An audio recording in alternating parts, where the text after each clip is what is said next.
आम युवाओं को आप समझाइए कि परिसीमन आखिर है क्या? जब देश आज़ाद हुआ, सबसे महत्वपूर्ण चीज़ तो ये होता है कि इमरजेंसी के दौरान परिसीमन का क्या संबंध था। राहुल गांधी घूम घूम के कह रहे हैं भाई ओबीसी की संख्या कितनी है। थोड़ा सा तकनीकी शब्द में बात करूं तो 1971 के बाद पैदा हुआ कोई भी व्यक्ति इस देश के लोकतंत्र का हिस्सा ही नहीं हुआ। सबको पता है कि चुनाव जीतने के क्या तरीके हैं।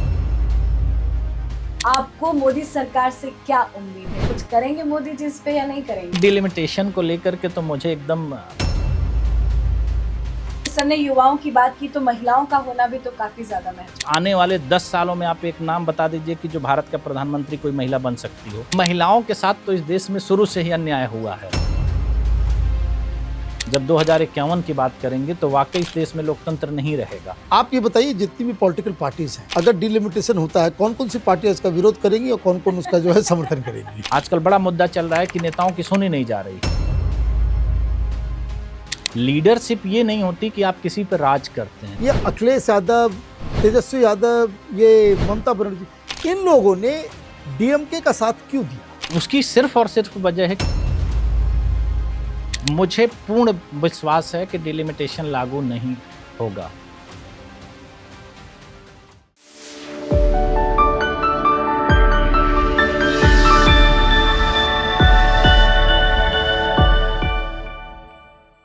नमस्कार, कैपिटल टीवी में आपका स्वागत है।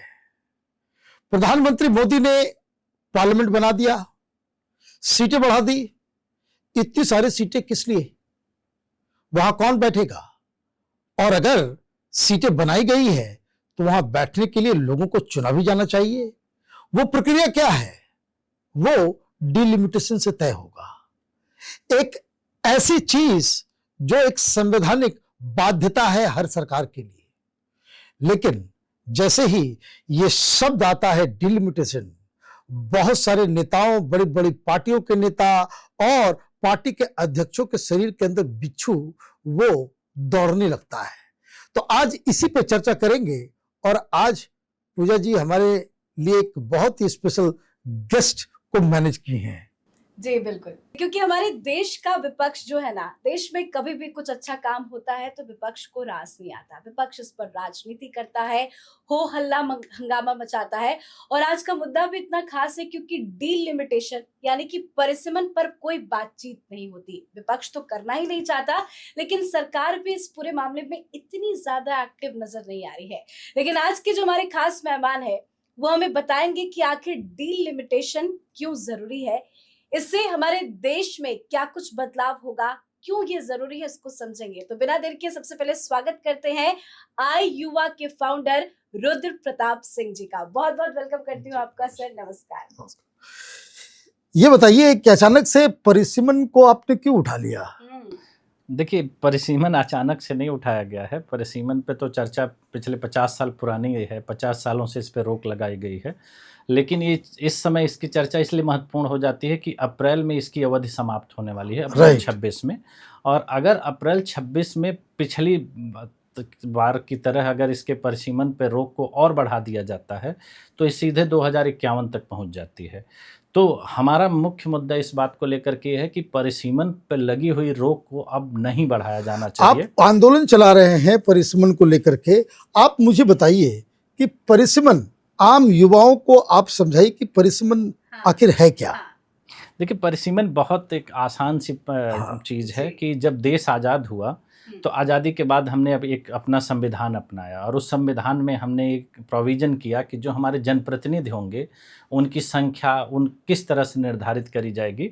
तो उस आधार पर यह तय किया गया कि हर 10 साल बाद जब जनगणना के आंकड़े आएंगे उसी के आधार पर हम परिसीमन करेंगे और उसी परिसीमन के आधार पर सीटों का निर्धारण किया जाएगा। और एक बहुत ही संवैधानिक प्रक्रिया थी और उसके लिए संविधान के मूल में आपने देखा होगा कि आर्टिकल 82 और 170 का प्रोविज़न है जो लोकसभा और विधानसभा को डिवाइड करता है कि किस तरह से परिसीमन होगा। और इसी के आधार पर अपने देश में लगातार 3 बार परिसीमन हुए आज़ादी के बाद से, 52 में, 62 में और 72 में, और सीटें उसी तरह से बढ़ी। लेकिन उसके बाद ऐसा अप्रत्याशित क्या हो गया, इस देश की राजनीति को क्या हो गया कि जिनको संविधान के ये 2 अनुच्छेद खटकने लगे और उस पे इमरजेंसी के दौरान एक सरकार होती है जो उस पे रोक लगा देती है। सबसे महत्वपूर्ण चीज़ तो ये होता है कि इमरजेंसी के दौरान परिसीमन का क्या संबंध था?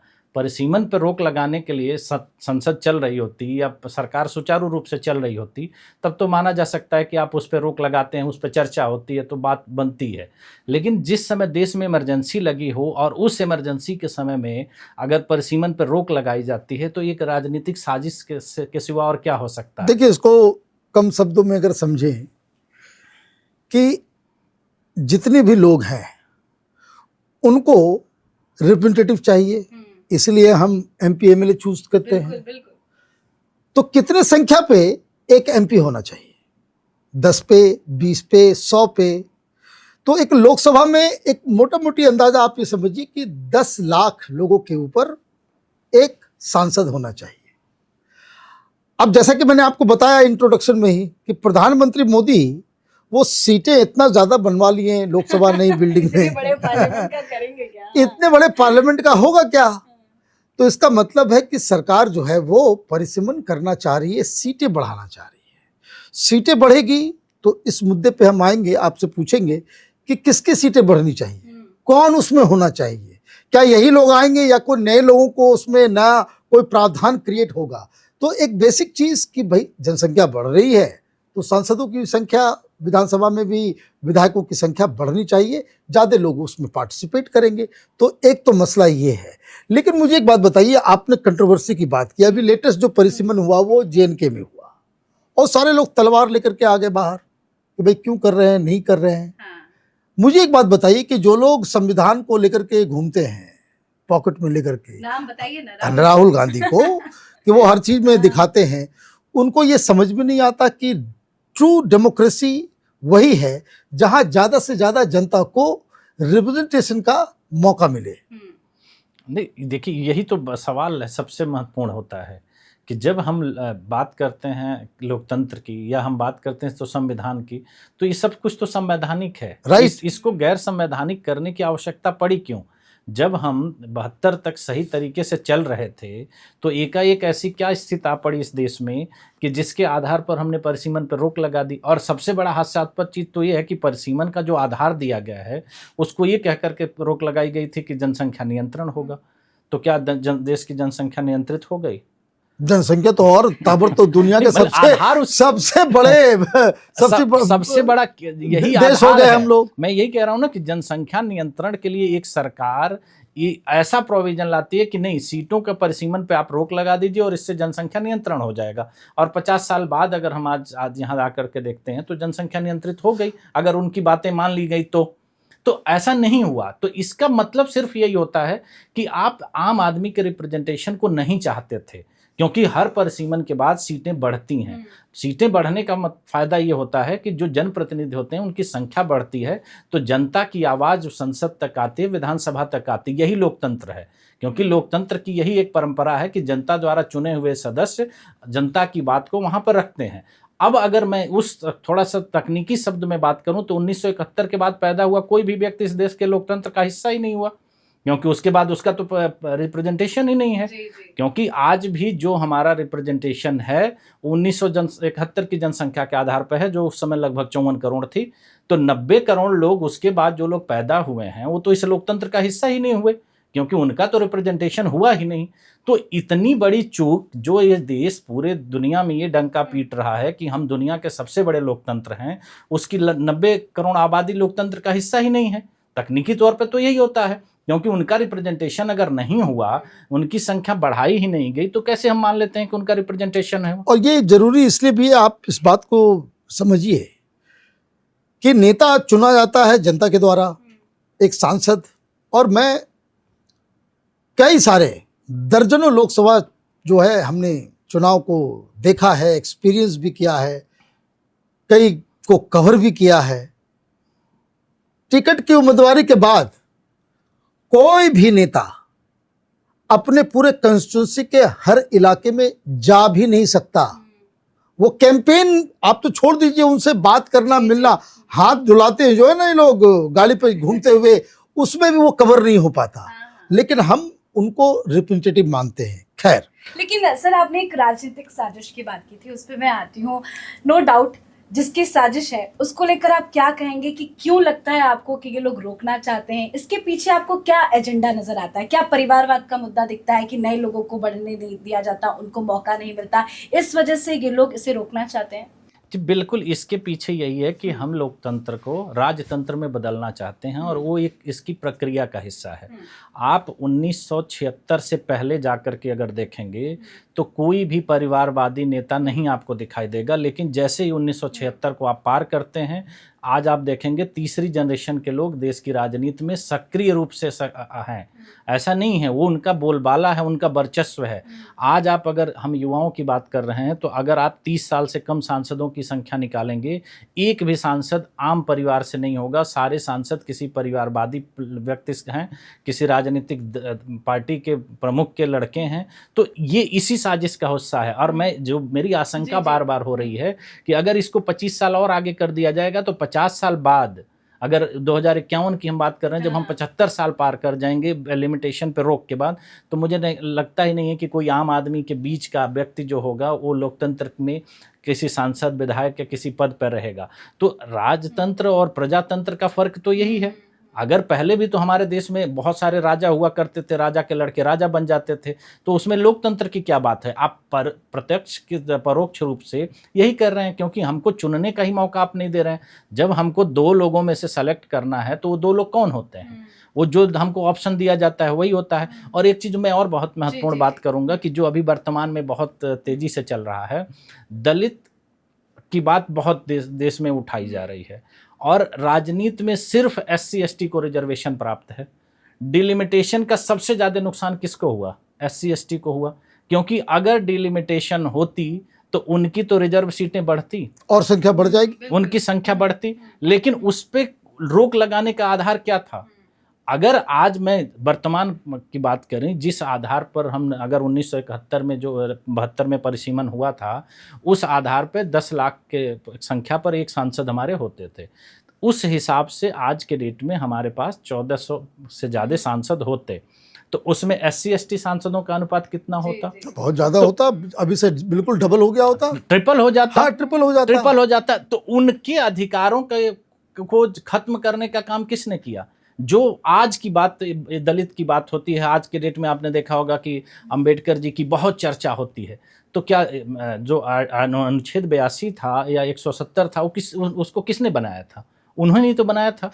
उसको खत्म करके उस पर रोक लगा करके हम बात करते हैं कि हम दलित चिंतक हैं, और बाकी लोगों को तो मैं छोड़ देता हूँ, केवल इन्हीं को रिजर्वेशन प्राप्त है, तो इनकी सीटों को क्यों मारा गया? इनकी सीटों को बढ़ने नहीं दिया गया तो उनका रिप्रेजेंटेशन घटता है। और हम आज बात कर रहे हैं, संविधान लेकर घूमते हैं, हम बात करते हैं कि दलित के साथ अन्याय हो रहा है, हम पूछते हैं कि सेक्रेटरी कितने, अरे हम सांसद को नहीं बढ़ने दे रहे हैं तो सेक्रेटरी तो एक परीक्षा के द्वारा लोग चुन करके आते हैं और उसके बाद से प्रमोशन से पहुंचते हैं। यहाँ तो सीधे सीटें रिजर्व हैं। अगर वो सीटें उनको मिल जाती तो क्या आज दलित उत्थान नहीं होता? आज 3 गुना उनकी संख्या होती। और केवल ये बात लोकसभा की नहीं हो रही है, विधानसभा में भी हो रहा है, हर जगह हो रहा है। इससे कितना परिवर्तन होता? इस 50 साल में जितने भी चीज़ों को आप देख लीजिए, देश की राजनीति में जितनी घटनाएं हुई, उसके केवल ये घटना नहीं है। आप आर्थिक रूप से भी देख लीजिए कि भारत की तरक्की उसके पहले कितनी तेज़ी से थी, उसके बाद कितनी हुई। अगर हम भ्रष्टाचार की बात करते हैं, आप 76 से पहले जाकर के देख लीजिए कोई नेता भ्रष्टाचार के आरोप में हुआ हो तो बताइए। क्योंकि हमने जो प्रतियोगिता थी, जो कंपटीशन था राजनीति को, उसको खत्म कर दिया, उसको डेमोक्रेटाइज नहीं किया, उसको हम लोगों तक नहीं पहुंचे। और उसका असर ये हुआ कि जो लोग जितने ताकतवर थे वो और ताकतवर होते गए और उन्होंने अपनी मोनोपोली बना ली, एक क्षेत्र बना लिया। जैसे आजकल एक कॉन्सेप्ट चलता है कि इनका इस क्षेत्र में दबदबा है, यहाँ के बाहुबली हैं। तो इससे क्या फर्क मतलब होता है कि वहाँ लोकतंत्र नहीं है। कुछ लोग हैं गिनती के जिनको ही आपको सेलेक्ट करना है। अब परिसीमन में जनसंख्या भी बढ़ती है और क्षेत्र भी बदलता है। वो क्षेत्र भी छोटा होता है, क्षेत्र छोटा होता है, प्लस उसके एरिया जब बदले जाते हैं। मैंने क्या कहा कि जब संविधान देश का बनाया गया तो जिन लोगों ने इसको बनाया था उसको उन्होंने बहुत बारीकी से समझा था, और इसका यही इम्पैक्ट था कि जब सीटें बढ़ेंगी और बदलेंगी तो कंपटीशन होगा, और कंपटीशन हमेशा इस बात को दर्शाता है कि इसमें क्वालिटी निकल कर अच्छे लोग आएंगे। एक और बड़ी बात है इसमें कि राहुल गांधी घूम घूम के कह रहे हैं भाई ओबीसी की संख्या कितनी है, जनसंख्या का जो है ओबीसी हिसाब मांग रहे हैं कि उसका ये लेकिन उनके मुंह से कभी नहीं ये निकलता है कि ये परिसीमन जो है उसको इस उनके स्कीम ऑफ थिंग्स में जो है उसको जोड़ा जाए। ये एक अजीबोगरीब कहानी आप जो कह रहे हैं वो बिल्कुल मैच खा रहा है कि भाई ये जो पारिवारिक पार्टियां हैं ये लोग बिल्कुल अलग तरीके से काम कर रहे हैं। आप देख लीजिए, मैंने कहा ना कि आप आंकड़े के आधार पर देखिए कि 76 के बाद ही जितने राजनीतिक दल हुए, जो भी परिवारवादी पार्टियों की बात करी जाए, उत्तर से दक्षिण आप कहीं भी देख लीजिए, हर जगह एक ही बात हो रही है कि तीसरी जनरेशन के लोग आज के डेट में राजनीति में आ गए हैं। और वो ऐसा नहीं है, वो महत्वपूर्ण भूमिका में है। तो आप तीसरी जनरेशन का व्यक्ति अगर सत्ता में है तो आप लोकतंत्र की बात कैसे कर सकते हैं? तब तो राजतंत्र ही हो गया। बिल्कुल राजतंत्र ही है। बहुत सारे हमारे देश ने इतनी कुर्बानियां क्यों दी इस लोकतंत्र को बनाने के लिए? जब यही होना था तो पहले भी लोग थे, आज भी वही चीज हो रही है, केवल उसका प्रारूप बदल दिया गया, हमने उसको एक लोकतंत्र का नाम दे दिया। तो अगर यही प्रक्रिया और आगे बढ़ती जाएगी तो कितनी भयावह होती जाएगी। आज आप सामान्य तरीके से अगर बात करी जाए तो चुनाव लड़ना और चुनाव जीतना कितना कठिन हो चुका है। सबको पता है कि चुनाव जीतने के क्या तरीके हैं, उसमें कितना बड़ा बड़ा इन्वेस्टमेंट होता है, पैसा लगते हैं बहुत ज्यादा, पैसा, पावर, बहुत सारी चीजें होती हैं। तो एक आम व्यक्ति इसका हिस्सा कैसे बन सकता है? उसका एक ही तरीका था कि सीटें जब बढ़ेंगी तो वो नई सीटों पर उसको अवसर प्राप्त होगा, क्योंकि पुरानी सीटों पे तो जिनके कब्जे हैं वो कहाँ से छोड़ने वाले हैं। नहीं, बहुत अच्छी बात है कि आप इस चीज को लेके लोगों को जागरूक कर रहे हैं, एक मुहिम चला रहे हैं। लेकिन आपको क्या लगता है, आपको मोदी सरकार से क्या उम्मीद है? कुछ करेंगे मोदी जी इस पे या नहीं करेंगे? देखिए, डिलिमिटेशन को लेकर के तो मुझे एकदम मेरी जो अपनी सोच है कि इसको बढ़ाया जाएगा, क्योंकि अगर बढ़ाया नहीं जाता तो इस पे चर्चा शुरू हो चुकी होती, क्योंकि हमारे पास अब 6 से 7 महीने का टाइम है। और जो चीज़ 50 सालों में नहीं हो पाई उसकी तैयारी के लिए हमारे पास वक्त कहाँ है? अगर आज एक बात बताइए, एक आम भाषा में आप किसी भी व्यक्ति से पूछिए, किसी राजनीतिक दल से आप लोगों से, बहुत लोगों से मिलना जुलना होता है, आप उनसे पूछिए तो इस पे कहीं चर्चा ही नहीं है, कहीं चर्चा तो नहीं है। चर्चा नहीं है। लेकिन मोदी जी अचानक से बम फोड़ते हैं। सर ने शुरुआत में बताया ना कि देखिए पार्लियामेंट इतना बड़ा कर दिया गया, विमेन रिजर्वेशन बिल, उस बिल का फिर क्या मतलब है? मैं देखिए, हम तो यही उम्मीद करते हैं, हमारा सारा प्रयास यही है कि ये चीज हो जाए, क्योंकि अगर ये नहीं होता है तो हम 1951 जब 2051 की बात करेंगे तो वाकई इस देश में लोकतंत्र नहीं रहेगा। आपने पूरे विश्व को अगर आप उठा के देखिए तो विश्व के बहुत सारे देश के नेताओं ने देश के कानून को इस तरह से बदला है कि अब वो हमेशा के लिए वो सत्ता में रहेंगे, क्योंकि ये चीज़ और लोग ताकतवर होते जाएंगे। तो मुझे इसकी आशंका सिर्फ इस वजह से हो रही है कि हम इस पे चर्चा नहीं कर रहे हैं। और इसका जो सबसे बेसिक चीज़ है जो बार बार ला दिया जाता है कि साउथ की सीटें घट रही हैं, ये अलग प्रॉब्लम है कि जैसे ही कुछ सुगबुगाहट होती है तो सारे लोग जो है नॉर्थ, साउथ, ईस्ट, वेस्ट और वो सारी पारिवारिक पार्टियां ही विरोध करने के लिए मैदान में आ जाती हैं। इसी वजह से, क्योंकि उन्होंने वहां पर होल्ड कर रखा है। दूसरे, मैं इसको इसके तर्क को बताता हूं कि कितना मजाकिया तर्क है ये कि साउथ और नॉर्थ वाला जो इशू है ये भी एक मजाक से कम नहीं है। हम मान लेते हैं कि चलिए लोकसभा सीटों के लिए साउथ और नॉर्थ की लड़ाई है, विधानसभा सीटों में ये लड़ाई कहाँ से आ जाती है? अगर विधानसभा में परिसीमन लागू हो सकता है तो विधानसभा में क्यों नहीं किया जाता है? अगर मान लीजिए हम उत्तर प्रदेश की बात कर रहे हैं, हम बिहार की बात कर रहे हैं, हम बंगाल की बात कर रहे हैं, मध्य प्रदेश, राजस्थान की हम बात कर रहे हैं, महाराष्ट्र की बात कर रहे हैं, वहां की तो विधानसभा सीटें बढ़ाई जा सकती थी ना, बिल्कुल बढ़ाई जा सकती हैं, बिल्कुल बढ़ाई जा सकती है। अगर नॉर्थ और ईस्ट की लड़ाई का नुकसान अगर देश भुगत रहा है तो यही तर्क तो आप विधानसभा में लगा सकते हैं, तब तो यहाँ कोई लड़ाई ही नहीं है।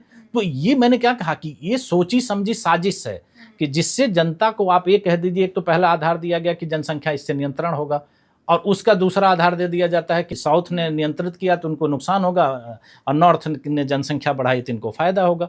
तो आप इसके बीच का एक सामंजस्य बैठाएंगे ना। जो मेरी आशंका इसी बात को लेकर कि अगर जब सारे लोग बैठेंगे तो इसका एक सामंजस्य बनेगा और उसके आधार पर परिसीमन आगे लागू किया जाएगा। लेकिन सामंजस्य बैठाने के लिए हम प्रयास ही नहीं कर रहे हैं, हम बात ही नहीं कर रहे हैं। तो जब हम बात नहीं कर रहे हैं, प्रयास नहीं कर रहे हैं, तो हम एक रात को उठ करके थोड़ी कर देंगे, क्योंकि उसको करने के लिए आपको एक टेबल पर बैठना पड़ेगा, उसकी चर्चा होगी। आज हम पूरा एक आयोग बना दिया गया, एक कमेटी बनाई गई, उन्होंने एक रिपोर्ट दी कि 1 नेशन 1 इलेक्शन होगा। अभी हम इसके बारे में कुछ नहीं सोच रहे हैं क्योंकि उसकी कोई समय सीमा नहीं है। लेकिन क्या परिसीमन जब जिसको अप्रैल में होना है उसके बारे में हमारी कोई चर्चा तैयारी नहीं मतलब है। कहने का मतलब ये है कि समय जो है वो बहुत कम है और सरकार को अभी थोड़ा एक्टिव होना 2026 में वो समय खत्म हो अप्रैल, जाएगा, वो जो बार जो है वो खत्म हो जाएगा, लेकिन इसके ऊपर डिस्कशन नहीं है। एक बात बताइए, क्या आपको लगता है कि कहीं ऐसा, तो जैसे आजकल दुनिया भर में युवा आंदोलन कर रहे हैं, सब कुछ कर रहे हैं, क्या ऐसा भी हो जैसे दलितों की संख्या बढ़ जाएगी, क्या ये जो अगर संख्या बढ़ाई जाती है उसमें युवाओं के लिए भी कि 30 साल के उम्र से कम वाले लोगों के लिए भी कुछ रिजर्वेशन हो, ताकि समय के साथ साथ मिजाज और एनर्जी भी पार्लियामेंट का जो है वो बरकरार रहे? नहीं, ये तो देखिए होना ही चाहिए। और मेरी संस्था जो आई हुआ है, हाँ। हम 32% रिजर्वेशन की तो बात ही करते हैं कि युवाओं के लिए रिजर्वेशन किया जाए, क्योंकि युवा आएगा ही नहीं तो बेचारा आगे तरक्की में योगदान कैसे देगा। लेकिन इसके जो तर्क हैं आपके डिलिमिटेशन पे, उसको भी आप अगर उसको आंकड़े को देखेंगे तो युवाओं को रोकने के लिए डिलिमिटेशन लागू किया गया था। क्योंकि जो 3 चुनाव पहले हुए हैं देश में, उस 3 चुनावों में अगर देखेंगे तो युवाओं की अब जो संख्या थी वो 30% से ज़्यादा थी। लोकसभा चुने हुए प्रतिनिधियों की मैं बात कर रहा हूं, जो आज घट करके 10-12% पे आ गई, और सिर्फ परिवारवादी लोगों को। तो अगर आजादी के बाद युवा राजनीति में इतना सक्रिय था कि 30% सीटों पर और जीत को करके आ रहा था, तो डिलिमिटेशन लगा करके उन्हीं को तो रोका गया, उन्हें आए नहीं पाए। उसके बाद आप देख लेंगे आंकड़े उठा करके इसकी युवाओं की संख्या घटती जाई, और घटते घटते आ गया कि आज 10-12% युवा है जो 40 साल से कम उम्र का है, और उसमें से आप मान के चलिए 95% लोग परिवारवाद के लोग हैं, जिनको हम काउंट कर लेते हैं। तो सिर्फ और सिर्फ यही एक साजिश थी, जिसको मैं बार बार साजिश का नाम दे रहा हूं, कि युवा राजनीति में आए नहीं। आज आप एक बात बताइए, युवाओं की क्षमता ये है कि 21 साल का लड़का यूपीएससी क्वालिफाई कर जाता है, हाँ। और वो देश में सबसे जो प्रतिष्ठित चीज आईएएस होता है उसमें वो आ जाता है। आप देख रहे हैं कि लड़के मेडिकल के एग्जाम, इंजीनियरिंग के एग्जाम 16-17 साल की उम्र में, इतना कठिन एग्जाम जिसको कहा जाता है, 16-17 साल का लड़का निकाल लेता है। लेकिन अगर हम बात राजनीति की करते हैं तो वहाँ युवाओं को गैर जिम्मेदार मान दिया जाता है। वो भी छोड़ दीजिए, जो युद्ध होता है, जो हमारी आर्मी है, उसमें आप बॉर्डर के लिए आप युवाओं को वहां भेज देते हो, लेकिन पार्लियामेंट में उसके लिए आपके पास जगह नहीं है। तो इसीलिए ना कि अगर आप उनको भेज देंगे तो जिनके अंदर क्षमता है वो अपनी क्षमता दिखा करके आप साबित कर देंगे। लेकिन जब उनको आप प्रतियोगिता में शामिल होने का ही नहीं मौका देंगे तो वो कैसे साबित करेंगे कि उनकी योग्यता है? भी नहीं भूलना चाहिए, क्योंकि सर ने युवाओं की बात की तो महिलाओं का होना भी तो काफी ज्यादा महत्वपूर्ण है। महिलाओं के साथ तो इस देश में शुरू से ही अन्याय हुआ है, बिल्कुल, और आज भी हो रहा है। आज एक बात बताइए कि हम आजादी के 70 साल बाद 2023 में महिला आरक्षण बिल पास करते हैं, और उसमें एक शर्त लगा देते हैं कि महिला आरक्षण बिल डिलिमिटेशन के बाद लागू होगा, और अगर डिलिमिटेशन लागू नहीं हुआ तो महिला आरक्षण बिल का क्या मतलब हुआ? आप उसकी मांग भी नहीं कर सकते हैं और आपको मिला भी नहीं। क्योंकि अगर हम इसको लेकर के इतने गंभीर थे तो हमको ये शर्त लगाने की जरूरत क्या थी? हम 24 का चुनाव महिला आरक्षण बिल के साथ कराते। सवाल खड़े होंगे कि विमेन रिजर्वेशन बिल आप लेके क्यों आए? देखिए, जो लोग संविधान को पॉकेट में लेके चलते हैं ना, वही लोग कहते हैं, उन्हीं पार्टी के लोग कहते हैं कि भाई अगर महिलाओं को रिजर्वेशन दे दिया गया पार्लियामेंट के अंदर तो लिपस्टिक लगाने वाली और बॉब हेयर कट वाली जो है वो सब पहुंच जाएंगी। ये भी तो एक माइंडसेट जो है जिसको बदलने की आवश्यकता है। जिस साजिश का आपने जिक्र किया, सर ने जो 1-2 बयान बताए, वही वो लोग हैं जो इस तरह के घिसे पिटे बयान देते हैं। लेकिन आपको क्या लगता है कि अगर डिलिमिटेशन हो जाता है, चलिए मान लिया जाए सरकार ने एक बड़ी उपलब्धि हासिल की, क्योंकि पीएम मोदी के नाम पे बहुत सारे रिकॉर्ड है, तो क्या क्या बदल जाएगा? देखिए, सबसे पहले राजनीति में वो लोग आएंगे जो वाकई काबिलियत रखते हैं। आप भी आ सकती हैं, हम लोग भी आ सकते हैं। सबके लिए दरवाजे खुलते हैं। कोई भी नई चीज आती है तो सबको एक मौका मिलता है, और उस मौका का मतलब ये होता है कि जो उसमें सबसे बेहतर होगा उसको मौका मिलेगा। दूसरी, एक कंपटीशन बढ़ता है कि जिसमें आपको साबित करना पड़ेगा कि हम बेहतर हैं। अगली बार आपका चुनाव तभी होगा जब आप बेहतर होंगे, अगर नहीं होंगे तो नहीं होंगे। और दूसरी क्या है ना कि आप देखिए कि देश कितना बदल गया है, लोग कितने बदल गए हैं, टेक्नोलॉजी कितनी बदल गई है। हम अभी उसी पुराने ढर्रे पे चल रहे हैं। आज एक बात बताइए, जैसे आपने पहले भी कहा कि इतना बड़ा एरिया होता है कि सांसद वहां तक पहुंच नहीं पाता है, चुनाव में वोट मांगने नहीं पहुंच पाता, जनता के कामों के लिए क्या पहुंचेगा? जब 10 लाख की संख्या पे एक सांसद होगा, और वो भी मैं बता रहा हूं कि 10 लाख पूरे विश्व में हम सबसे गिरी कंडीशन में आते हैं। क्योंकि अगर लोकतंत्र की हम बात करें, पूरे विश्व में जहाँ पे भी लोकतंत्र है उसमें जो सबसे बड़ा आंकड़ा है वो अमेरिका में 6 लाख की आबादी पर एक सांसद होता है। अन्यथा पूरे विश्व के जितने विकसित देश हैं और जितने भी जो टॉप डेमोक्रेसी में जिनकी टॉप रैंकिंग है वहाँ 5,000 7,000 पे एक जो है एमपी जो है चुन के जाता है। ये अगर आप रियल सेंस में पब्लिक का जो है रिप्रेजेंटेटिव अगर आप चुनते हैं, यहाँ तो लोग पहचानते नहीं। अभी मैं बिहार जरा ही गया, नहीं जानते अभी मैं बिहार गया हुआ था, ज़्यादातर जगह मैं जाता हूँ एमएलए को जानते हो तो सब अगल बगल देखते हैं कि भाई एमएलए को, एमपी तो छोड़ दीजिए, विधायक जी को जानते हो। अब उधर कोई देख रहा है, कोई नाम पूछ रहा है, कोई आप उन भाई ना आपका जनता के साथ कोई कनेक्ट है ना जनता का नेता के साथ कोई कनेक्ट है। ये परिस्थिति तो है, वो बदलने की आवश्यकता तो है। मैं यही कह रहा हूँ ना कि अगर जब हम बात करते हैं, जब हम विश्व मंच पर जाते होंगे तो लोग हमको किस नज़रिए से हंसते देखते होंगे कि आप बात करते हैं कि हम सबसे बड़े लोकतंत्र हैं और आपकी स्थिति ये बनी है। वहाँ पर आप देखिए बाकी जो हम क्या करना चाह रहे हैं, हम 2047 में विकसित राष्ट्र बनना चाहते हैं, लेकिन हम वो क्यों नहीं देख पा रहे हैं कि जो लोग विकसित हैं उन्होंने क्या किया। सबसे पहले उन्होंने अपना रिप्रेजेंटेशन बनाया है, उन्होंने सत्ता पर कब्जा नहीं किया है। आप देखिए जिन लोगों ने, जिस देशों में राजशाही के तरीके से जिन लोगों ने सत्ता पर कब्जा किया है वहाँ की स्थिति क्या है। और जहाँ जिसकी हम बात करते हैं, अमेरिका सबसे बड़ा उदाहरण है, क्योंकि सबसे पुराना एक तरह से कह सकते हैं, लंबे समय से उनके यहाँ लोकतंत्र चला हुआ आ रहा है। तो उसके बावजूद वो उस चीज़ों को फॉलो कर रहे हैं। कोई भी विश्व का आप देश नहीं बता सकते हैं जहाँ परिसीमन पर रोक लगाई गई है, और हम 50 सालों से परिसीमन पर रोक लगा करके बैठे हैं और फिर भी हम कह रहे हैं कि हम दुनिया के सबसे बड़े लोकतंत्र हैं। तो लोकतंत्र में आप लोगों के ऊपर ही तो अत्याचार कर रहे हैं। अगर जनता की सरकार होती, भाई हमारे संविधान का मूल क्या है, जनता से शुरू होता है, और जनता का ही अगर शोषण हो रहा है तो आप कैसे कह सकते हैं कि हम सबसे बड़ा लोकतंत्र हैं। और हम अपनी तैयारियों में हम 2000, मैं कह तो रहा हूँ कि आप एक बार युवा को मौका दीजिए। मैं आपके साथ यहाँ दावे के साथ कह करके जा रहा हूँ कि अगर डिलिमिटेशन इस देश में 26 में लागू हो गया और अगला चुनाव डिलिमिटेशन के बाद होगा, हम 2040 में विकसित देश बन जाएंगे। क्योंकि हमारे युवाओं के अंदर वो क्षमता है कि पूरे विश्व को चलाते हैं। आप पूरे विश्व की कोई ऐसी संस्था बता दीजिए, कोई ऐसी जगह बता दीजिए जहाँ हमारे युवाओं की बोलबाला नहीं है।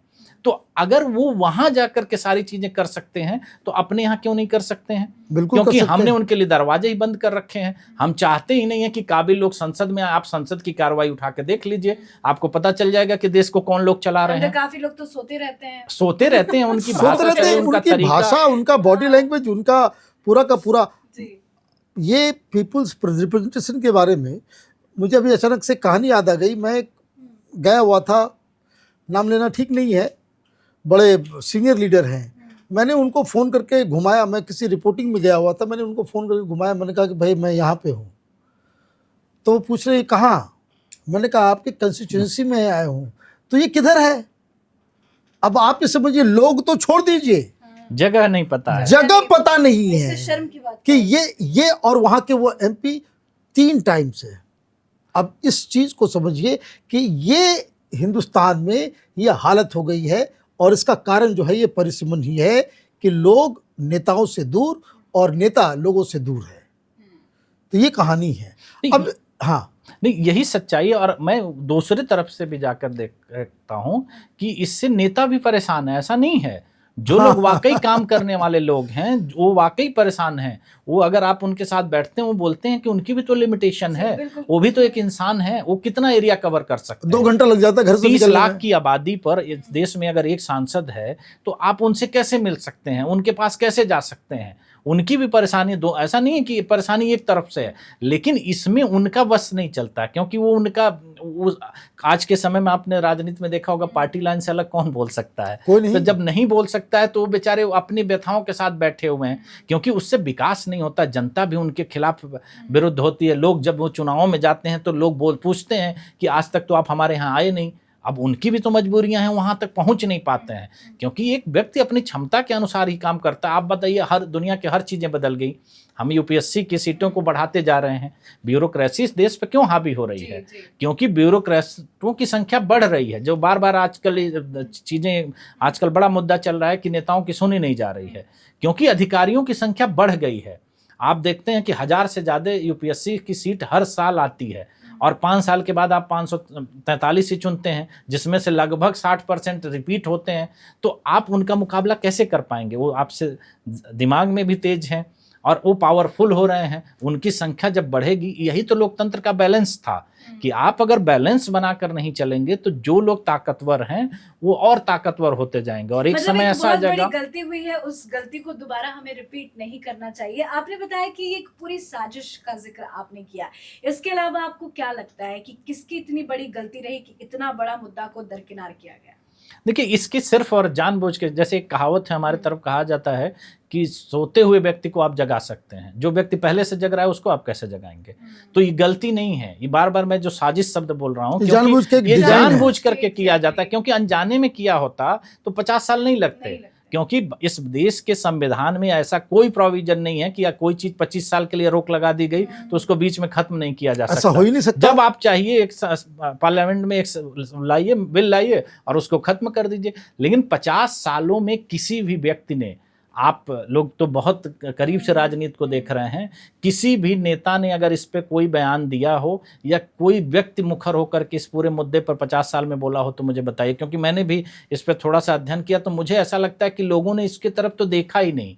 उससे सबसे ज्यादा फायदा तो राजनीतिक व्यक्तियों का होता, सीटें बढ़ती तो उनके अवसर बढ़ते, लेकिन वो नहीं बोल रहे हैं, राजनीतिक पार्टी के कार्यकर्ता नहीं बोल रहे हैं, जो राजनीति ही कर रहे हैं। अगर अवसर मिलेगा तो किसको मिलेगा? सबसे पहले उन्हीं लोगों को मिलेगा जो लोग राजनीति में हैं, बाकी लोग तो उसके बाद आएंगे नहीं आएंगे, पार्टी वो बात लाइन की से बात हट है। नहीं सकते ना। तो मैं कह रहा हूं कि ऐसी कौन सी पार्टी लाइन है लेकिन सर, जो मुझे अपने लगता है कि अधिकारों बहुत को के सारे लिए भी नहीं ऐसे बोलने काम दे हैं रहे हैं? जो मोदी के कार्यकाल में हुए, पहले कभी नहीं हुआ। पीएम मोदी ने बड़े बड़े ऐतिहासिक फैसले लिए हैं जो जिसकी कभी कोई उम्मीद नहीं कर सकता था, चाहे वो 370 हो रहा, बहुत सारी चीजें हैं, अभी गिनाऊंगी तो वक्त लग जाएगा। लेकिन अगर मोदी के राज में ये नहीं हुआ तो मुझे तो नहीं लगता कि आने वाले वक्त में कभी ये पूरा हो पाएगा। तो उसके बाद मैंने आपको क्या बताया कि उसके बाद अगर 2051 पे हम बात करेंगे तब तक लोकतंत्र बचेगा कैसे? बचेगा तब तो उसको करने की स्थिति नहीं आएगी। नहीं। लेकिन मुझे लगता है कि प्रधानमंत्री मोदी करेंगे, उससे ज्यादा इंपॉर्टेंट इस बात को समझने की है और जनता को बताने की है कि it is the duty of the government to do it, कि ये उनका कर्तव्य है। ये जैसे होता है ना कि भाई आपको यूनिवर्सिटी में बने रहने के लिए पास होना जरूरी है, तो सरकार के लिए जरूरी है, उनका दायित्व है कि आप जो है डिलिमिटेशन करें, संख्या बढ़ाएं, ताकि डेमोक्रेटाइजेशन जो है और हो। एक इंटरेस्टिंग आपसे सवाल पूछते हैं, आप ये बताइए, जितनी भी पॉलिटिकल पार्टीज हैं, अगर डिलिमिटेशन होता है, कौन कौन सी पार्टियां इसका विरोध करेंगी और कौन कौन उसका जो है समर्थन करेंगी? देखिए, विरोध तो वो सारे लोग करेंगे। नहीं, वैसे तो देखिए, ऑफिशियली विरोध तो इसलिए नहीं कर पाएंगे क्योंकि देखिए, कोई भी मुद्दा जनता से बढ़कर नहीं होता है। जिस दिन जनता को ये समझ में आ गया कि 90 करोड़ लोगों का अधिकारों नहीं, को एक शक लगता है ना कि जैसे कोई जितनी चीज होता पार्टियां है। हैं जिनकी राजनीति परिवारवाद पे है, वो क्यों चाहेंगे कि वो उनका हक मारा जाए? आप एक बार बताइए, अगर आप 3 जनरेशन से राजनीति में पैठ बनाए बैठे हैं तो आप चाहेंगे आपकी चीजें बदल दी जाएं? आप जो साउथ की बात करते हैं, साउथ में आप जाकर देख लीजिए, पूरा परिवारवाद पे ही तो है, परिवार और कास्ट। तो उसी ये नॉर्थ इंडिया खामखा बदनाम दूसरी है। चीज और एक और बात मैं आपको बताऊंगा इंटरेस्टिंग, कि परिवार जो कास्टिज्म की राजनीति इस देश में शुरू हुई, वो भी डिलिमिटेशन के बाद ही शुरू हुई। कारण क्या है कि वहां पर भी संख्या फिक्स हो गई। आप कास्ट समीकरण कैसे बना लेते हैं? सही बात है। क्योंकि सीटें नहीं बदल रही हैं तो कास्ट समीकरण वही का वही है। डिलिमिटेशन हो जाएगी तो आपके कास्ट समीकरण भी हर बार बदल जाएंगे, तो आप कास्ट की राजनीति नहीं कर पाएंगे। बताइए, 76 से पहले कास्ट राजनीति देश में थी तो नहीं थी। बहुत इंटरेस्टिंग है आपका रिसर्च जो है, बड़ा इंटरेस्टिंग है। तो मैंने यही नहीं कहा कि आप भ्रष्टाचार की बात करते हैं, आप 76 से पहले देख लीजिए, कोई नेता का नाम आप बता दीजिए जिनको भ्रष्टाचार के आरोप लगे, उसके बाद स्थिर हो गए। भाई, एक सिंपल सा परिवारवाद, भ्रष्टाचार, दूसरा एक और एलिमेंट, क्रिमिनलाइजेशन। सीधी जितनी कमियां राजनीति की हैं वो सब 76 के बाद ही आई। उसके पहले आप देख लीजिए कितनी स्वच्छ राजनीति थी इस देश में। कौन कौन नेता होते थे, लोग उनको पूछते थे, उनका सम्मान करते थे। तो आज एक बात बताइए, एक प्राकृतिक चीज, हम एक सामान्य उदाहरण की बात करते हैं, आप पानी रख दीजिए, वो सड़ने लगेगा क्योंकि उसको स्थिर कर दिया गया, उसके बहाव को रोक दिया गया। लोकतंत्र में यही तो उसका बहाव था, लोकतंत्र को जो बेहतर बनाता, उसी को हमने रोक दिया। तो कौन लोग बचे वहां पे? जो लोग हैं वहीं पे हैं, और वो उनकी विचारधाराएं सड़ने लगी। नए विचार ही नहीं आ पा रहे हैं क्योंकि आप राजनीति में नए लोगों को आने नहीं दे रहे हैं। अच्छा, मैं बार बार अपने प्रोग्राम्स में ये कहता रहता हूं कि 70 के माइंडसेट से जो है ये लोग पॉलिटिकल पार्टीज अभी भी चला रहे हैं। वही मोबिलाइजेशन, वही भाषा, वही स्ट्रेटजी, वही टेक्निक और वही विचारधारा, ये जो है इसको तोड़ने के, ये लग रहा है कि आपने बिल्कुल सही कहा कि हम 70s में जाकर के स्टक कर गए और वो हमारा ब्रेक पॉइंट है जहाँ से परिवारवाद, भ्रष्टाचार, क्रिमिनल्स, ये तमाम तरह की बीमारियाँ जो है हिंदुस्तान के डेमोक्रेसी को लगी। अब एक बात मुझे बताइए कि अगर डिलिमिटेशन होता है तो क्या इसका असर, ये जो पैसे से जो राजनीति होती है, जो चुनाव, पैसे का जो धन, उसका जो इस्तेमाल होता है, वो क्या उसके ऊपर उसका असर होगा डिलिमिटेशन का? जी बिल्कुल होगा, क्योंकि जब आप 30 लाख लोगों को प्रभावित करने के लिए कोशिश करते हैं तो उसमें बहुत सारे पैसे का आपको इस्तेमाल करना पड़ता है। तो वही लोग उसमें इस्तेमाल कर पाते हैं जिनके पास उतना बड़ा फंड है। अब ये 1/3 हो जाएगा, 1/3 हो जाएगा। तो एक तो दो चीज़ें होंगी, क्योंकि अलग अलग तरह के लोग आएंगे, जनता को भी तो अवसर मिलता है, राइट, और जनता इस चीज़ को करने में आसान हो जाएगी, क्योंकि अभी हमें आम आदमी के पास ऑप्शन ही नहीं है। आपको वही व्यक्ति चुनाव में मिलेगा जिसके साथ आप पिछले 20 सालों से देख रहे हैं। जब तक वो मर नहीं जाता है, इस देश की राजनीति का एक ही दुर्भाग्य है कि आदमी मरते दम तक की राजनीति करता है। आपने तो ऐसे स्थिति देखे होंगे कि बहुत सारे लोगों की लाशें संसद से निकली हैं, लेकिन उन्होंने राजनीति नहीं छोड़ी है। ठीक है, तो वो जब वो वहाँ जमे रहते हैं तो उनका जो धन बल, बाहुबल होता है, वही हावी हो जाता है। लेकिन जब सीटें बढ़ेंगी, नए लोग उस जगह पर आएंगे, तो उनकी वो अपनी क्वालिटी दिखानी पड़ेगी, जनता के बीच उपस्थित दिखानी पड़ेगी। तो जनता के साथ जो कनेक्ट होगा वो चुन करके आएगा। ये जो आपने जिक्र किया, तो आपको क्या लगता है कि इसमें भी कुछ एज लिमिटेशन लगाना चाहिए क्या? नहीं, एज आप देखिए, रिटायरमेंट की तो एज होनी ही चाहिए, लेकिन इस पे कौन चर्चा करता है? कोई चर्चा क्योंकि नहीं कर इस देश सकता। में इस बात पे तो मैंने क्या कहा कि इस देश में ये जो सामान्य सी चीजें हैं वो नहीं हो पा रही हैं। तो आप नैतिकता की बात क्या कह सकते हैं? नानाजी देशमुख को भारत रत्न दिया गया है, वो उन्होंने मंत्री पद लेने से इसलिए अस्वीकार कर दिया गया था कि उन्होंने कहा था कि 60 साल से ऊपर के किसी भी व्यक्ति को किसी भी पद पर नहीं आना चाहिए, उनको सामाजिक कार्यों में ध्यान देना चाहिए। उनको भारत रत्न दिया गया है और उन्होंने ये बात कही थी 70 के दशक में, और सिर्फ कही नहीं, उन्होंने उसको नहीं लिया था, नकार दिया था, और उन्होंने वो करके दिखाया भी। उन्होंने वो चित्रकूट चले गए, समाज सेवा करने लग गए। उन्होंने समाज सेवा की। मैंने क्या कहा कि जब आप राजनीति को देखते हैं 70 से पहले जाकर के, तो आपको राजनीति में वो चीजें दिखती हैं कि जो लोकतंत्र को मजबूत बनाती हैं। और वही जब हम 70 पार कर जाते हैं तो आम आदमी के लिए राजनीति एक गंदगी दिखने लगती है, राजनीति की तरफ लोग जाना नहीं चाहते हैं। तो ये फर्क पड़ता है। तो क्या आपको ये लगता है कि ये जो हमने परिवारवाद का जिक्र किया, भ्रष्टाचार, ये जो सारी चीजें हैं, आज के जो डेट के युवा हैं, इन सब चीजों से ही वो खिन खा जाते हैं और उनका पॉलिटिक्स में फिर इंटरेस्ट नहीं होता? किसी भी चीज को आप लंबे समय से अगर करते रहेंगे तो वो चीज एक सिद्धांत से बन जाती है। अब मैंने क्या कहा, आप सर्वे करा लीजिए, किसी भी युवा से आप पूछिए तो सीधा शब्द में कहता है कि मेरा कोई इंटरेस्ट नहीं पॉलिटिक्स में। बिल्कुल सही बात है। वो क्यों नहीं है नहीं बता पाएगा, लेकिन नहीं है ये जरूर बता देगा, क्योंकि इस चीज को इतने गलत तरीके से बनाया गया है कि हम उस चीज को मान चुके हैं कि राजनीति का मतलब क्या होता है कि उसमें गलत लोग ही जाते हैं। लेकिन अगर आप एक बात बताइए, इसी तर्क पे आप आइए, इस देश का कोई भी राजनीतिक व्यक्ति जो है, उसके परिवार की महिलाएं, उसके परिवार का लड़का क्यों राजनीति में आ जाता है? राजनीति नहीं खराब है तो बाकी परिवार की महिलाओं के लिए राजनीति गंदगी है, लेकिन उनकी परिवार की महिलाओं के लिए वो राजनीति सही है। सही जो आदमी वहीं रह रहा है वो तो उससे हमसे आपसे अच्छे से जानता है। वो एक स्टीरियोटाइप बना दिया गया है। लेकिन एक बात बिल्कुल आप सही कह रहे हैं कि घून लग गया है हिंदुस्तान की राजनीति को, और इसमें जो कोई आता भी है, एक कलाकार पैदा हुआ दिल्ली में, आया कि हम ये बदल देंगे, व्यवस्था परिवर्तन कर देंगे, केजरीवाल, वो भी, उसने भी मुंह से कभी परिसीमन के बारे में बात नहीं कर, राइट टू रिकॉल और पता नहीं क्या क्या, है ना, लोकपाल, ये सब किया। लेकिन ये जो मेन प्रॉब्लम है उसके बारे में बातचीत उसने नहीं की। दरअसल क्या मैंने क्या कहा कि सब लोग एक ही चक्की के, बिल्कुल, और सिर्फ आम आदमी पार्टी नहीं, कोई भी पार्टियां बात नहीं कर रही हैं। नहीं, इसके पीछे का मैंने क्या कहा कि जब आप किसी चीज में देखिए, लीडरशिप क्या होती है? लीडरशिप ये नहीं होती कि आप किसी पर राज करते हैं। लीडर का काम होता है कि नेतृत्व पैदा करना। मेरे लिए अगर जयप्रकाश नारायण की आप बात करेंगे तो मैं वो मानता हूं कि जयप्रकाश नारायण ने उस उम्र में इस देश में बहुत सारे नेताओं को पैदा कर दिया, और जो आज के डेट में भारत की राजनीति में उनका बहुत बड़ा बोलबाला है। ऐसा नहीं है, जयप्रकाश नारायण जी न देश के प्रधानमंत्री रहे न कोई बहुत ऐसी चीज पे रहे, लेकिन उन्होंने नेतृत्व पैदा किया। आज उनको इसीलिए जननायक कहा जाता है। आप अटल बिहारी वाजपेयी को देखिए, इस बीजेपी की राजनीति में जितने भी बड़े नेता होंगे सब उनके उन्हीं सानिध्य के में। द्वारा बनाए गए नेता हैं। तो एक नेता का काम होता है नेतृत्व पैदा करना, शासक नहीं है आप। नेता और शासक में फर्क होता है। शासक शासन करता है और शासन करने के लिए आप कोई भी माध्यम अपना सकते हैं, लेकिन जब एक नेता होता है वो लोगों के अंदर नेतृत्व पैदा करता है। उसको लगता है कि जितने बेहतर लोग हैं वो राजनीति में आए और वो राज करें। ऐसा नहीं है कि वो खुद करता है।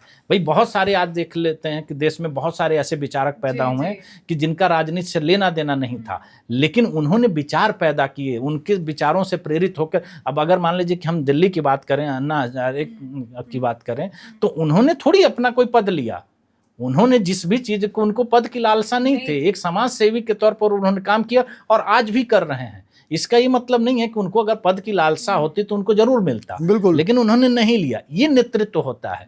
लेकिन हम उससे अलग, हम शासक बनने की जब कोशिश करने लगते हैं तो शासक का ही काम होता है कि वो अपने आप को सुरक्षित करता है, अपने परिवार को, अपने घर को, अपने लोगों के साथ वो संगठन बनाता है और उसी के इर्द गिर्द वो घूमता रहता है। आप देखिए जो जातिवाद की राजनीति थी, 70 के बाद ही सारी जातिवाद की राजनीति क्यों इस देश में आई और देश को क्यों रोक दिया गया? इसी वजह से, क्योंकि ये जो राजनीतिक षड्यंत्र है आप उससे बाहर ही नहीं निकल पाए। आप क्षेत्र के नाम पर लड़ते हैं, आप भाषा के नाम पर लड़ते हैं, आप जाति के नाम पर लड़ते हैं, लेकिन इस बात के लिए नहीं लड़ते हैं कि हमारी संख्या बढ़ा दी जाइए ना। मैं कह रहा हूं मुझे मत दीजिए ना, उनको तो दे दीजिए जिनके हक की आप लड़ाई लड़ रहे हैं, उन्हीं को दीजिए। तो उनको, उनके हक की लड़ाई आप उन्हीं का हक मार करके ले रहे हैं और बात कर रहे हैं कि हम लोकतंत्र में हैं। आज आप बताइए, एक वोट की लड़ाई चल रही है ना भाई। एक वोट कटने पर राजनीतिक दल पिछले 3 महीने से इस बात का है कि किसी भी व्यक्ति का वोट नहीं कटना चाहिए, और आज 3 गुना सीटों को हम लोग मार करके बैठे हैं। विधानसभाओं की बात करी जाए या लोकसभा की बात करी जाए तो 3 गुना सीटें होती, उस पर हम बात नहीं कर रहे हैं। एक वोटर की हम बात की लड़ाई लड़ रहे हैं क्योंकि हमको जनता को दिखाना है कि हम आपके लिए कुछ कर रहे हैं। ये दिखावे की राजनीति है। अगर वास्तविक राजनीति होती तो परिसीमन कभी बंद नहीं होता। तो आज आप देखते हैं कि ये देश अलग तरीके का देश दिखता, क्योंकि जो लोग उस समय राजनीति में आते वो देश के लिए काम कर रहे होते, और जब देश के लिए काम करते तो देश आगे बढ़ता। वैसे भी ये जो लॉजिक जो है कि भाई पूरे देश भर में कितने राज्य को छोटा छोटा किया गया, क्यों? क्योंकि वो गवर्नेंस के लिए वो ज़्यादा बेहतर होता है कि छोटे राज्य जो है वो वेल गवर्नड होते हैं। लेकिन एक बात बताइए कि ये जो अचानक से हिंदुस्तान के अंदर में जब भी कोई इस तरह का जो पाथ ब्रेकिंग आइडियाज़ आते हैं, जैसे ये पाथ ब्रेकिंग क्या है, तो संवैधानिक ड्यूटी है परिसीमन का, डिलिमिटेशन का, लेकिन साउथ से इतना ज़्यादा विरोध हुआ कि तमाम इंडी गठबंधन के लोग भी उसमें, नॉर्थ इंडिया वाले भी, वो तो साउथ में कह रहे हैं कि भाई हमने जनसंख्या कम किया, हमने जनसंख्या का पालन किया और मुझे इसके लिए पनिश किया जा रहा है। लेकिन उसके सुर में सुर ये अखिलेश यादव, तेजस्वी यादव, ये ममता बनर्जी, इन लोगों ने डीएमके का साथ क्यों दिया? उसकी सिर्फ और सिर्फ वजह है कि इनकी राजनीति भी तो परिवारवाद पे टिकी है। अगर ये डिलिमिटेशन होता है तो लोग, जब नए लोग आएंगे तो इनका जो वर्चस्व है राजनीति में, जो इनकी मोनोपोली एक तरह से आप कह सकते हैं, वो खिसक जाएगी। साउथ के लोग वहाँ के जनसंख्या के लिए, वहाँ के लोगों के लिए अगर लड़ाई लड़ रहे होते तब तो ये समस्या का समाधान हो जाता। वो तो अपनी व्यक्तिगत लड़ाई लड़ रहे हैं कि हमें क्यों, हम ही रहेंगे। भाई आज तीसरी चौथी जनरेशन में है कि नहीं? हाँ। तो वो इसी की लड़ाई। मैं क्या कह रहा हूँ कि अगर ये मुद्दे पर एक संसद का स्पेशल सत्र चल जाए, पूरा देश जान जाए कि डिलिमिटेशन है क्या, ये करवाने की हिम्मत नहीं किसी राजनीतिक दल में है।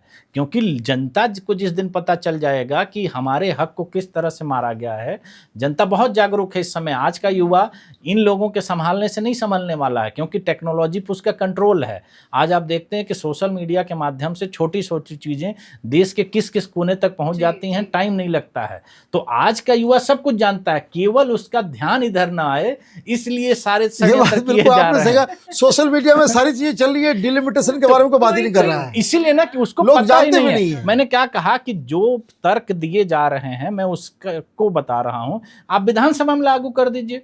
हम कह रहे हैं लोकसभा आप छोड़ दीजिए, साउथ नॉर्थ का लड़ाई ही बंद कर दीजिए, आप विधानसभा में लागू कर दीजिए। उत्तर प्रदेश की विधानसभा में 27 का चुनाव करा दीजिए इसी के आधार पर। कम से कम विधानसभा में तो प्रतिनिधि आना शुरू हो जाएं। अगर आपको ये लग रहा है कि लोकसभा में ऐसी स्थिति बन रही है, जबकि ऐसा है नहीं, क्योंकि दुनिया में कोई ऐसी समस्या नहीं, आज भी वो डिसबैलेंस है। अगर उत्तर प्रदेश में 30 लाख पे सांसद हैं तो केरल में 17 लाख पे हैं, तो डिसबैलेंस तो अभी भी है, ऑलरेडी है। उनको फायदा अभी भी मिल रहा है। और दक्षिण का नुकसान उत्तर अपने कंधे पर क्यों ढोए? जब सीट पे लोग बैठेंगे, एक साथ चर्चा होगी, तो उस समय का भी तो विमर्श कुछ रहा होगा कि उनको 17 लाख पे सीट हैं, हमारे यहाँ 30 लाख पे हैं, तो ये विमर्श से तो बन जाएगा ना। लेकिन उस पर चर्चा ही हम नहीं करना चाहते हैं। क्यों नहीं करना चाहते हैं? कि इससे सारे देश को पता चल जाएगा जो ये सच था कि हमने इमरजेंसी में डिलिमिटेशन को रोका और परिवारवाद को इतना मजबूत कर दिया कि एक आम आदमी के लिए आज के डेट में राजनीति में आना वास्तव में नामुमकिन है। कहने की बातें हम कुछ भी कर लें, लेकिन वास्तव में एक आम आदमी राजनीति में आकर के किसी पद पे चला जाए, ये असंभव है। तभी कहते हैं नेतवा का बेटा भी नेता बन गया। नहीं, आज एक बात बताइए, मुद्दे की बात क्यों नहीं होती है? क्योंकि मुद्दे वो डिसाइड कर रहे हैं, आम आदमी थोड़ी मुद्दे डिसाइड कर रहा है। भाई, सरकार के पास कितनी ताकत होती है, सरकार कितनी बड़ी होती है, और सरकार चीज़ों के विकास के लिए कितनी जिम्मेदार होती है। आप एक छोटी सी बात सोचिए कि अमेरिका में एक व्यक्ति आता है, वो टैरिफ लगा दे रहा है, पूरा विश्व उससे परेशान है, तो व्यक्ति तो राजनीतिक ही है। अभी मोदी जी ने 15 अगस्त को उनको लगा कि जीएसटी कम करना चाहिए, उन्होंने एक डिसीजन लिया, पूरे देश में जीएसटी कम हो गया। तो ये एक राजनीतिक व्यक्ति के पास का एक विजन है। अगर देश अच्छे लोगों के हाथ में होगा तो वो चीज अच्छी तरीके से होगी। वही गलत तरीके से अगर इस्तेमाल हो गया तो आप कुछ भी कर सकते हैं। खैर, ये तो सरकार की बात हो गई। अब पिछली गलतियों को हम उस पर अब क्या चर्चा करें? अब आपको आगे क्या लग रहा है? कोई उम्मीद बची है कुछ हो देखिए, पाएगा? मुझे पूर्ण विश्वास है कि डिलिमिटेशन लागू नहीं होगा, इस पे रोक बढ़ाई जाएगी। कारण क्या है कि उसके लिए देश को तैयार नहीं किया जा रहा है, उस पर चर्चा नहीं की जा रही है।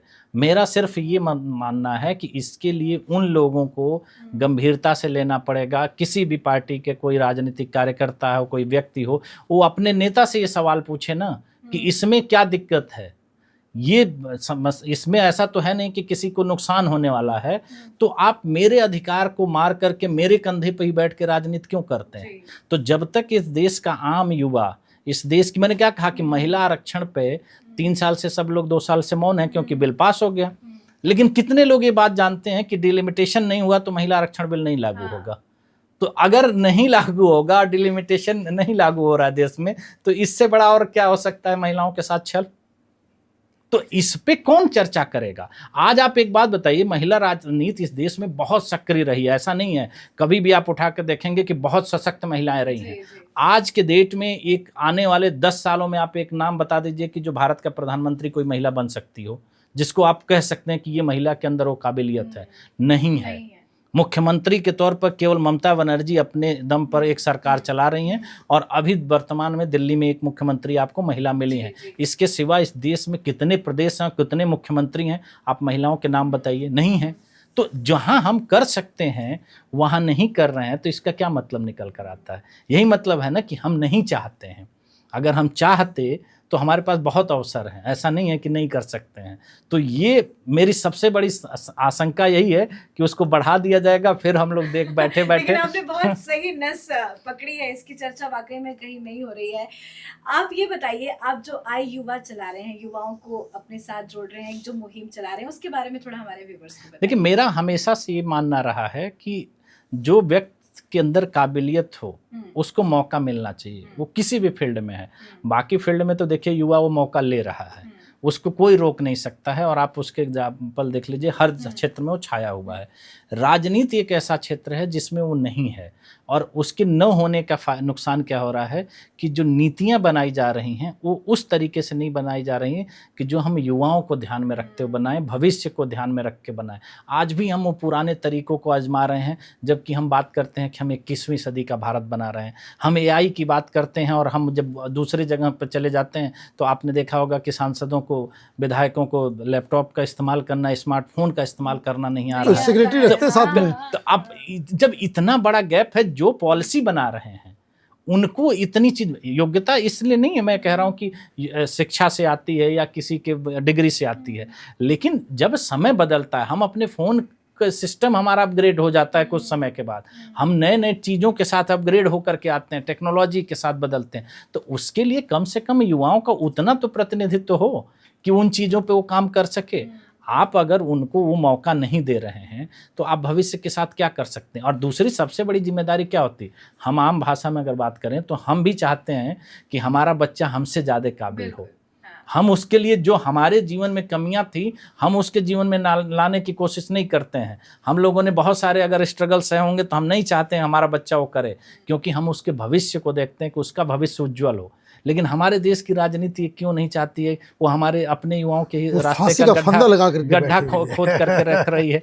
तो ये जो है मेरी फांसी का फंदा अब निकलना हाँ चाहिए। बिल्कुल निकलना चाहिए। अगर नहीं निकलेगा, मैं क्या कह रहा हूँ, अगर युवा इस तरह से नहीं जाएगा तो हम अगले 25 साल बाद लोकतंत्र को नहीं बचा पाएंगे, हम इस पे चर्चा नहीं कर पाएंगे। ये सच है। आज आप देख लीजिए कि जो परिवारवाद के लोग हैं कितने सशक्त तरीके से, हम तो कुछ लोगों को परिवारवाद मान करके देखते हैं जो बड़े पिक्चर में दिखाई देते हैं, जब आप उसके निचले स्तर पर जाएंगे तो उन्होंने और तरीके से उसको जकड़ रखा है। तो ये मेरा मानना है कि सबको आना चाहिए, और ख़ास करके युवाओं को, क्योंकि उनके अंदर बहुत क्षमता है, बहुत काबिलियत है। वो पूरे विश्व को जानते हैं, समझते हैं, उसकी राजनीति को जानने लगे हैं, समझने लगे हैं। तो उससे मुझे लगता है कि जो हम बार बार अंतर्राष्ट्रीय स्तर पर हम दूसरों के भरोसे टिक जाते हैं, वो चीज़ से हम आगे निकल कर हम एक जो असल में हम विश्व गुरु की बात करते हैं, हम तभी बन पाएंगे जब हमारा युवा वहाँ पर होगा। जब देश का प्रधानमंत्री ऐसा कोई युवा होगा कि जिसको पूरा विश्व सुनेगा, या हमारे जो मंत्रिमंडल जब हम देखते हैं कि युवा अपने आप को कनेक्ट कर पाए। 65% आबादी अगर अपने आप को कनेक्ट ही नहीं कर पा रही है तो कैसे आप समझ रहे हैं कि लोकतंत्र की आस्था बढ़ेगी। तो वो अगर बढ़ती है तो मुझे लगता है कि हम 47 से पहले विकसित बन जाएंगे। बहुत अच्छा लगा आपसे बात करके, और आपने बहुत ही कन्विंसिंग तरीके से बताया कि किस तरीके से डिलिमिटेशन जो है ये सबसे जड़ में है हिंदुस्तान की राजनीति में। सारी कुरीतियाँ, चाहे वो पैसे का हो, चाहे वो क्राइम का हो, चाहे वो रिप्रेजेंटेशन का हो, नेताओं के क्वालिटी का हो, पार्टी का हो, परिवारवाद का हो, ये सारी चीज़ों का एक जो है वो गूढ़ आपने बताया। बहुत आनंद आया आपसे बात करके। बिल्कुल, बहुत बहुत धन्यवाद सर, आपने इस वाकई में बहुत सेंसिटिव मुद्दा उठाया और हमारे व्यूअर्स को इतनी जानकारी दी। बहुत बहुत धन्यवाद, नमस्कार। वाकई में बहुत ही सेंसिटिव मुद्दा है ये डिलिमिटेशन, और बुरी बात कहें या अफसोस कहें कि इस पे बातचीत नहीं होती, ना ही इस पे राजनीतिक दल बात कर रहे हैं, ना ही हमारी सरकार इस पे ध्यान दे रही है। लेकिन हमारा मकसद यही था जो इस पे चर्चा हो, इस पे एक मुहिम चलाए। आई युवा के संस्थापक है रुद्र प्रताप जी, आपको बताया कि किस तरह से वो भी चाहते हैं कि डिलिमिटेशन को लागू किया जाए, और हम भी यही चाहते हैं कि इस वीडियो को आप ज्यादा से ज्यादा लोगों तक पहुंचाएं, लोगों को जागरूक करें, क्योंकि इस पे चर्चा नहीं होती और हमारा मकसद ही यही था कि इस मुद्दे पे चर्चा करें और आपको जागरूक करें। तो देखते रहिए कैपिटल टीवी। नमस्कार।